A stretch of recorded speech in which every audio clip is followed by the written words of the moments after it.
I always get a question: how do you know that you are chosen? You know you were chosen because everything that you go through, the way your life is set up, you know that you were chosen.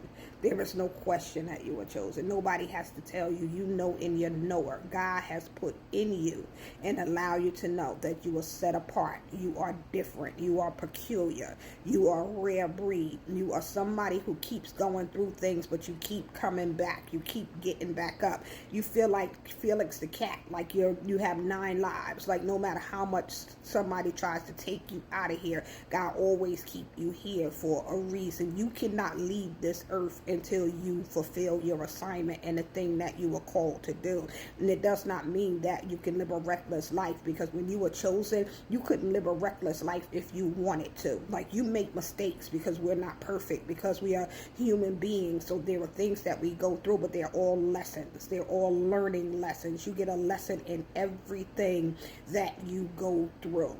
And the reason why it's so hard, the struggle is so great for the chosen, is because we're always resisting instead of embracing. It's going to be hard. It's going to be hard because there's always warfare. There's always spiritual attacks and things of that nature that we keep trying to fight our way through, when we need to just allow God to walk us through. Yea, though I walk through the valley of the shadow of death, I will fear no evil.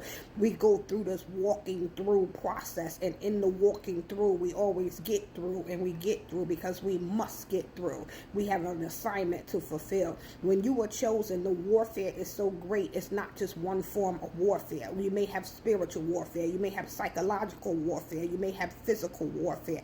There's always something that you are going through, but it's strengthening you, it's building you to make you stronger for the things that God has called you to build, the things that God has called you to do, and who God has chosen you to be.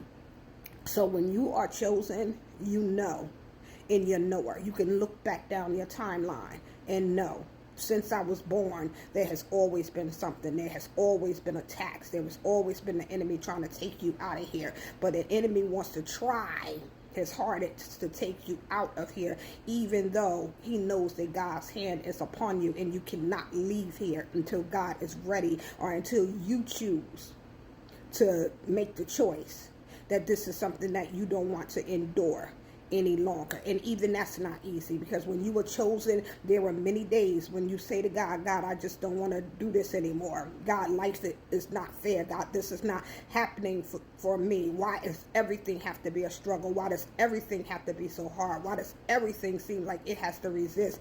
Even when you're in a good place, sometimes you're in a good place and you don't even know you're in a good place, because you've been through so much warfare. You've been through so much hell. You've been through so many things that even when it's a good time, it don't feel like a good time, because you always brace yourself for what's coming next. But there is light that is in you and being placed in you, and God is calling you to withstand some things, because in the time that God really needs you to shine, you are going to shine so bright that you are untouchable. But God does not need us in a position or in a place where we are ever touching his glory. And being chosen, we are chosen in many different ways. A lot of us like to confine being chosen to one thing, but God can choose you to be a first generational millionaire, and you become a billionaire. But God needs for you not to look at yourself and get caught up in the things that money can buy, but use it for the kingdom. To be, you were called to the kingdom for such a time as this. You were called to expand the kingdom. You were called to represent the kingdom with your whole life. Everything that you do in your life, no matter what it is that you are called to, your life is not your own, because you are chosen. And when you look down the timeline of your life, you see that God's hand has always been on you, always protecting you.